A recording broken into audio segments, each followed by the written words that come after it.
Yeah, for our products, we have like last month it went like 19 to 20% in net profits. Last month we had one product that ate up a lot of return and refund cost. We were break even on that product, and that is the product that generates maximum sales for us. That was a top of the line product that generates traffic for the other top products. Like we have two products at the front end that is low price and the profits are really low for those, but that has huge traffic. That is the only reason we get very cheap ACOS, because of the two products.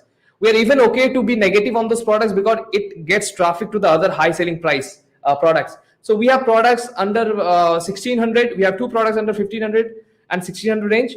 Then we have we have four products under 3000 range in 25-2600 range. We have total two more products under 3000 to 4000 range, and we have another two products under 4000 to 4500 range. So all this combined actually affects the sales.